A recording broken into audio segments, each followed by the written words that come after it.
Shalom from Israel to all of the Daystar viewers around the world. I'm Moshe Bar Tzvi, the producer and founder of Israel Now News. We at Israel Now News are dedicated to bringing you the full story and the truth about Israel from Israel. It's written in the Holy Bible when David said in Psalm 25:5, "Lead me in your truth and teach me, for you are the God of my salvation. For you I wait all the day long." And God says in Zechariah 8:16, "These are the things that you shall do. Speak out the truth to one another. Judge with truth and judgment to peace in your gates. And always search for the truth, and the truth shall set you free." John 8:31. I hope you enjoyed the program. God bless you from Jerusalem. Shalom, shalom.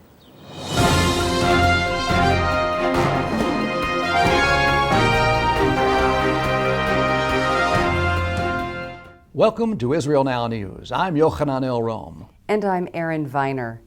In our top story, the U.S., the UN, and the Palestinians are upset over Israel's announcement that it has approved the construction of 1,500 new housing units in Jerusalem. Israel's decision to build homes for its citizens in the capital met with harsh condemnation from the United States, the United Nations, and the Palestinian Authority. The spokesperson for the U.S. State Department said, "We do not consider continued settlement activity or East Jerusalem construction to be steps that create a positive environment for the negotiations." A spokesperson for the PA called Israel's decision to build in the capital illegal settler activity and said that no Israeli settlement will remain on Palestinian soil. As part of the negotiations with Israel, the Palestinians are demanding sovereignty over the city of Jerusalem, including the Old City and all of the Jewish and Christian holy sites. Israel insists that it has the right to build homes in Jerusalem, the undivided capital of the Jewish state, and despite a true desire to make peace with the Palestinians, it will continue to provide housing for its citizens in the holy city. The Palestinian Authority is demanding that Britain apologize for the Balfour Declaration. On the 96th anniversary of the United Kingdom's Foreign Secretary Lord James Arthur Balfour's historic 1917 letter calling for the establishment of a Jewish state in the biblical land of Israel, the PA's Ministry of Culture released a statement calling the declaration a mark of shame on humanity, blaming it for all the hardships that have befallen the Palestinian people. It referred to the directive as the greatest political crime in contemporary history and demanded compensation for all the years of British and then Israeli occupation, and called on Britain to support the rights of the Palestinians to independence, self-determination, and the establishment of a Palestinian state. In an address to the Israeli cabinet, Prime Minister Benjamin Netanyahu said that the Balfour Declaration recognized the right of the Jewish people to their own homeland in Israel, and that the Palestinians' refusal to recognize the Jewish state is the root of the conflict. In order for there to be peace, said the Prime Minister, they must recognize Israel's right to exist in the historic homeland of the Jewish people. In other news, the Iranian parliament marked the anniversary of the 1979 siege of the United States Embassy in Tehran by collectively shouting, "Death to America." 34 years ago, a group of Iranian militants stormed the U.S. Embassy and took 52 Americans hostage. They were held prisoner in the hardline Islamic Republic for 444 days. Members of the Iranian parliament celebrated the anniversary by chanting together in one voice, "Death to America." The haunting phrase has become the slogan of the Revolutionary Guards. The vice speaker of the parliament called the taking of the U.S. Embassy a symbol of the resistance of righteousness against falsehood. The Revolutionary Guards released a statement saying, "The slogan, 'Death to America,' is a symbol of strength and determination of the Iranian nation against the dominance of the United States." Ayatollah Ahmed Hatami said that Iran will continue to chant "Death to America," even while conducting negotiations on Iran's nuclear program. This year, the Islamic Republic hosted its largest celebrations for Death to America Day, while at the same time preparing for another round of meetings with the West. Palestinian Authority President Mahmoud Abbas has vowed that he will not sign a peace accord with Israel until the release of all Palestinian prisoners held in Israeli jails. Speaking at celebrations to honor the recent release of 26 convicted terrorists by Israel as part of the Renewal for Peace talks, Abbas said that there will be no agreement as long as even one Palestinian remains in an Israeli prison, as he hailed the released murderers as heroes. The spokesman for Israel's Prime Minister, Mark Regev, lamented that instead of condemning terrorism, the Palestinian Authority celebrated it and asked what kind of a message the PA sent to Israel by honoring those who killed Israeli citizens, as well as the message to Palestinian youth by transforming such terrorists into heroes. South Africa's Minister of International Relations made a startling series of anti-Israel remarks in an interview last week. Maate Nokaana Mashabane said that ministers in the government of South Africa refused to visit Israel out of solidarity with the Palestinians. She said that South Africa has decided to curtail senior leadership contact with the Israeli regime, and that the struggle of the people of Palestine has become South Africa's struggle. She also called for an end to the sanctions against Iran, saying that Iran is a country which respects human rights. Cape Town is hosting the launching of an international campaign to free convicted Palestinian terrorist Marwan Barghouti.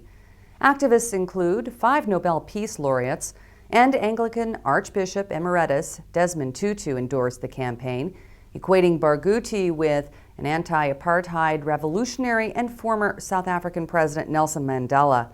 The South African Zionist Federation slammed the initiative, clarifying that Barghouti is not a political prisoner but a terrorist guilty of multiple crimes against humanity. In light of increasing anti-Israel and anti-Jewish sentiment in the Republic, Israel's former foreign minister appealed to the Jewish community to consider immigration to Israel.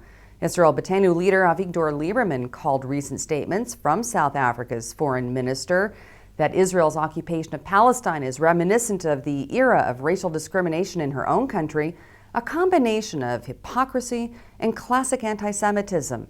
He went on to accuse Pretoria of creating an atmosphere that will result in pogroms against the country's Jews, and he called on the Jewish community still living there to make Aliyah as soon as possible before it is too late. Members of the Israeli Knesset met last week to find a solution to the conflicts on the Temple Mount. Although Israel recaptured the Old City in 1967, the Jewish state allowed the Muslim Waqf to retain control over the Temple Mount. Since then, Jews and Christians have been forbidden from praying at the holy place, and their visitation has been heavily restricted. Violent riots frequently occur when non-Muslims attempt to visit the site. The Knesset held a strategy session to try and find a solution to the visitation problem and ideally make a schedule in which Jews and Christians could regularly visit the Temple Mount.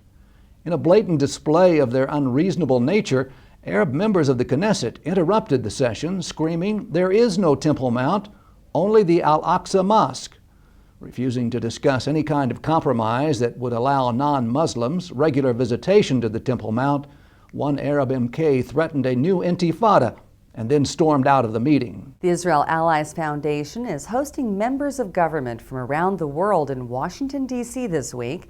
The policy summit is being sponsored by Israel's Air Force, the Bridges for Peace Group, and the Israeli Ministry of Tourism. Government representatives from 26 nations are participating in the summit, and Christian leaders from across America have been invited to attend special Israel advocacy sessions on Capitol Hill.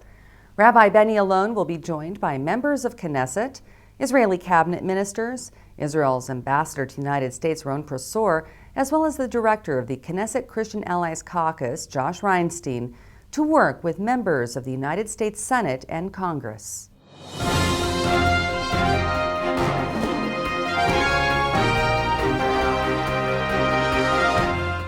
More than 1 million Jewish children have been killed by abortion in Israel since 1948.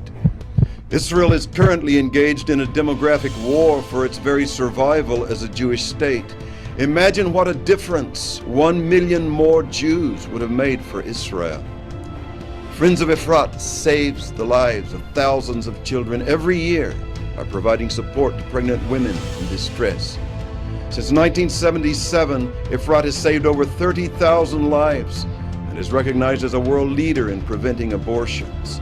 You can play a major role in Israel's survival now by helping us save Israel's unborn children.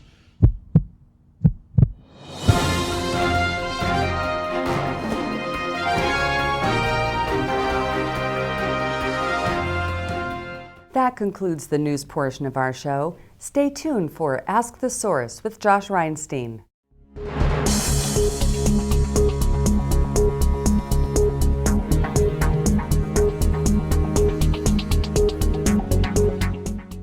Hello and welcome to Ask the Source. I'm your host, Josh Reinstein, and we're here on another beautiful day in Jerusalem on our rooftop studio. My guest today is Danny Dayan, the foreign envoy to the Yesha Council. Danny, thank you for being on the show. My pleasure. Danny, tell our viewers a little about what is the Yesha Council? The Yesha Council is the umbrella organization of the Jewish communities in Judea and Samaria. Yesha is an acronym of Judea, Samaria, and Gaza, the historic names of the ancient homeland of the Jewish people, the heart of our homeland, what is called incorrectly, maliciously, the West Bank. And we represent the 400,000 Jews that returned to the heart of the land of Israel. You know, what you said is 100% true. Yesha and Judea and Samaria are the heartland of Israel. Yet the world calls it the West Bank. Where did the name West Bank come from? Well, the West Bank is a result of the Jordanian illegal occupation of this area for 19 years. It's absurd to say that, for instance, my home that is 40 kilometers, dozens of miles from the River Jordan is part of its West Bank. It's Samaria.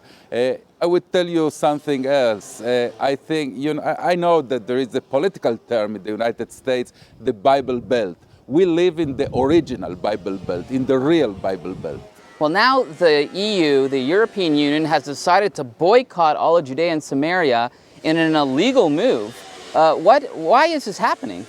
Well, I think that the European Union, and not only the European Union, has reached a moral law in this decision. I see, for instance, how lenient they are with Hezbollah, for instance, with the terror, how inactive they are with the massacre taking place in Syria. And on the other hand, how harsh they are with my daughter, that his only wish is to build her home next to mine. And she is considered, because of that, by the European Union, and not only by the European Union, as a kind of criminal. That is not only absurd, that is a moral atrocity of the European Union. What is the Yesha Council doing to stop the boycott of Judea and Samaria and Jerusalem by the EU? We are now engaged in the establishment of our international, I would say even diplomatic arm. I just came back from Washington and Madrid and conveyed my messages that to strengthen Judea and Samaria, to strengthen our presence here is the right thing to do, both politically and morally. From the 2 points of view, the United States and Europe should do that. You know, President Obama and many world leaders call Judea and Samaria an obstacle to peace, yet it's the only place where really Jews and Arabs work together side by side. Why are they pretending that Judea and Samaria is an obstacle to peace? I wish they would stop interfering in the spontaneous, I would say, in the natural process of coexistence, of peaceful coexistence that we are engaging here, all the populations, all the communities in Judea and Samaria. For many years, we see that this area is the only calm area in the Middle East. Turmoil in Lebanon, turmoil in Syria, turmoil in Egypt, turmoil in Libya, in Iraq, everywhere. And in Judea and Samaria, there is prosperity, there is calm, there is coexistence.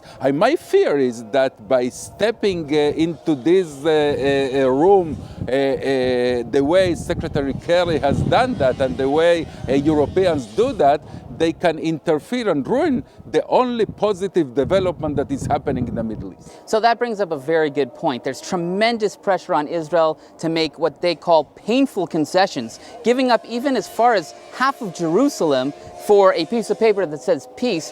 Why would the international community want this if we're the only stable democracy in the Middle East? Why is that in their best interest? Well, I think that it became the opposition to Israel and the opposition to Judea and Samaria has become a kind of religion, a kind of article of faith for many people. Of course, the wrong religion and the wrong article of faith.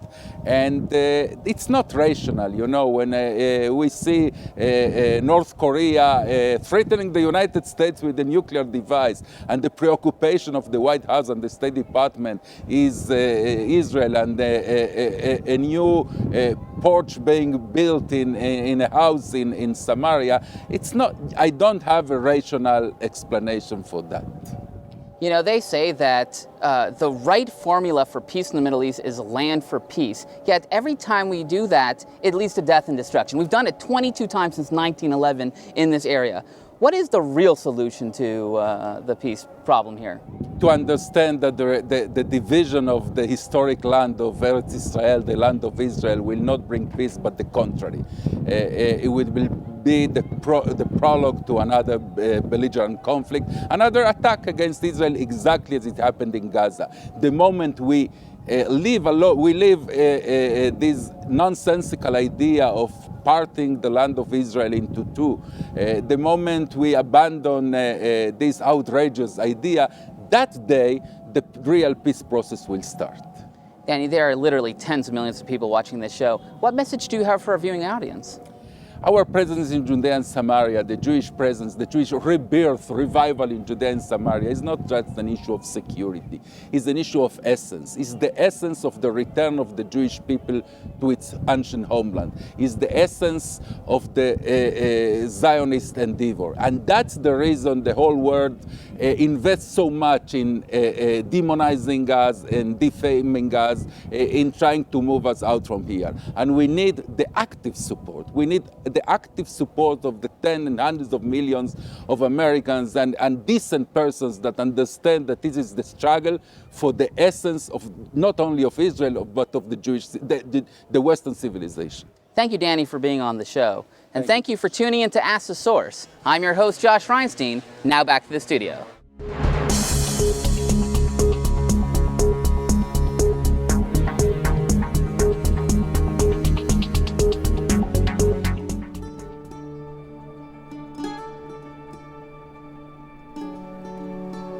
This is Jerusalem, Israel's capital city.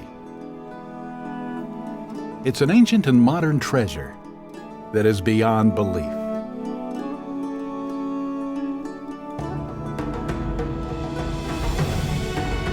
There's a little bit of Israel in all of us. Come find the Israel in you.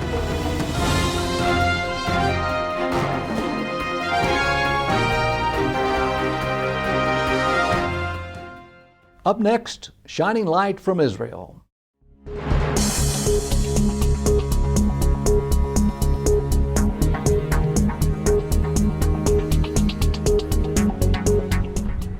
These greenhouses grow tomatoes and basil, destined for markets around the globe. They hold the promise of a new Israeli invention that will save lives and money, especially in the Third World, as well as revolutionize the face of farming forever. Yaakov Nakash is a farmer in Sde Eliyahu, a kibbutz in northern Israel. His biggest enemies are the small insects that feed off his crops, a frustration he shares with farmers around the world. Each year, about 25% of the Earth's foods harvests are destroyed by bugs, which over the years have become resistant to many of the conventional chemical pesticides. בחומרי הדברה יש לנו בעיות קשות מאוד בנושא השרירותיות. כשבודקים במעבדה פירות או ירקות, אז אנחנו מוצאים שאריות של רעלים. But that's all set to change. Enter Yaniv Kidron, an Israeli engineer whose fascination with plants inspired him to search for one that could best help farmers save their crops and be safe for human consumption. 4 years ago, he found what he was looking for, a bush he won't name, but that's been growing in the Sinai Desert for thousands of years. What we found, in effect, was compounds that produce a dominant odor signal to insects that masks or camouflages the plant, the crop odor to the insects. So it reduces the attraction of the insects to the crop. The idea is simple enough. The plant acts as a nose plug, concealing the smell of plants and flowers and possibly even people. It tricks the bugs into believing the crops are simply not there. It doesn't kill them, it just scares them away. We've done large-scale studies with greenhouses, and they've shown that where the plant extract has been sprayed on the netting, there's a significant reduction in and the number of thrips inside the greenhouse on the plants. The plant's been used for centuries by Bedouins in tea as a way to counter inflammation, and so there's no question it's safe for human consumption. אני מריע את החומר, המעבדה, אף שלי זה מעבדה, אני מריע את החומר אחרי יום, אחרי שבוע, אחרי חודש, ולא קורה לי כלום. Leng came from Thailand to work in Israel 4 years ago. He's one of some 30,000 Thais toiling in the country's fields and greenhouses. He applied for a government work permit after hearing positive stories about the country and opportunities for foreign workers here. ก็อยากให้คนที่อยู่ที่บ้านมาทำงานที่นี่ถ้าเข้ามาได้ก็ดีแต่ถ้ามาทำงานในคิบูนี่โอเคมื้อเช้าก็ดีแต่ตั้งใจเก็บเงินหน่อยจะไปเล่น Leng too is excited about the plant. It makes his job easier and more productive, a huge bonus for the farming industry. In the coming months, the plant will go on the market, with orders already have been received from Holland, Spain, and the United States. After that, it'll be back to the lab to see if it can be sprayed on people to help protect them against malaria-carrying mosquitoes or bugs.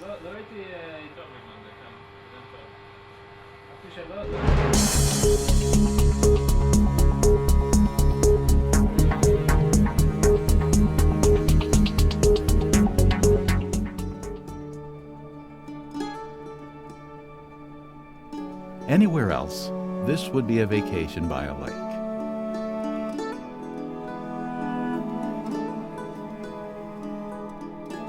But this is the Sea of Galilee. The wonders of Israel are beyond belief. There's a little bit of Israel in all of us. Come find the Israel in you.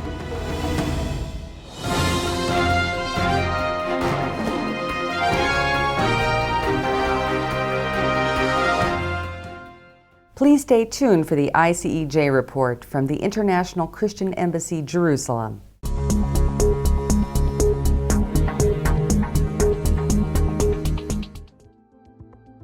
We are here at the Israeli Knesset, the parliament of the State of Israel. Just a few days ago, the Israeli cabinet around Prime Minister Benjamin Netanyahu made another important decision to allow the segment and a group of the Bnei Menashe to return back to Israel. For the International Christian Embassy, this has been an exciting project to be involved with over the last couple of months, and we want to invite you today to become part, writing a new page of the modern-day story of the nation of Israel. In the late 1970s, a few individuals from a small group located in northeast India began to research the origins of their religious traditions and their ancestry. Their research led them to discover an ancestral connection to Israel. Under Persian rule, their ancestors traveled through the Silk Route to modern-day Afghanistan, Tibet, China, and finally to northeast India, in the midst of Myanmar and Bangladesh. This particular group, called the Bnei Menashe, or Sons of Menashe, are believed to be descendants from the lost tribe of Manasseh. In the early 1980s, members of the group made contact with an organization in Israel expressing an interest in returning to their ancient homeland. Through the faithful giving of Christian partners from around the world, the ICEJ was able to provide air transportation for 200 members of the first group of this wave of Bnei Menashe as they made their way back to their ancient homeland in Israel. Living today in the northern coastal city of Akko, many of the Bnei Menashe who came at that time are now well integrated into Israeli society and their children enrolled in Israeli schools. At this year's Feast of Tabernacles celebration, presented by the ICEJ in Jerusalem, two representatives of the Bnei Menashe, together with Michael Freund, the Israeli government point man overseeing the return of the Bnei Menashe, were able to express their thanks to the many Christians who had shown their support by giving to this special project. Thank you for everything, and I never in my dream, think that I will do I'll celebrate my Sukkot like this. We are privileged to be living in an era when those ancient words are coming to life, coming off the page of the Bible and walking in front of us. I used to wonder, Jews going home to Israel, it's a great story, but what does it have to do with Christians? But Isaiah chapter 49, verse 22, God says that you, the nations, you will carry us, our sons and our daughters, back to this land. If it's good enough for the prophet Isaiah, it's good enough for me. So please, keep carrying us with your prayers. Keep carrying us with your love. Keep carrying us with your support. After the Israeli government made this decision to allow more Bnei Menashe to return back to Israel, the International Christian Embassy decided to help the first group of 200 sons of Menashe to return back to Israel within this year 2013. That means we urgently need your help and your support in order to accomplish that. To bring 200 people back means we need $300,000 in these coming weeks. If you want to support one person to come back, it would cost $1,500. I want to encourage you to prayerfully consider to sponsor this end-time mission to help the return of the Jewish people back to their homeland. And remember, we are your embassy here in Jerusalem. May the Lord bless you out of Zion. To learn more about this special project and the ICEJ, or to make a donation, visit our website at www.icej.org.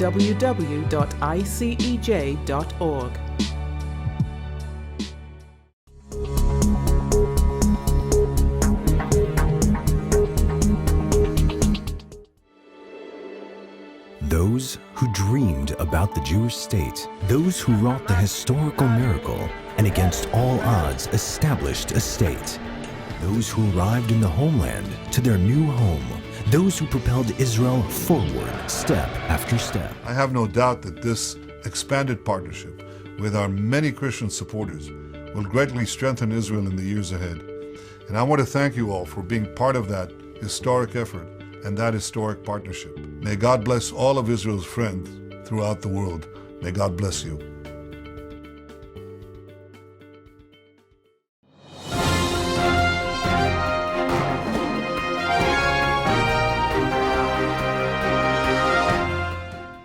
That's all for this edition of Israel Now News. I'm Yochanan Elrom. And I'm Erin Viner, reporting from our studio in Jerusalem. Please join us again next week for all your Israel updates.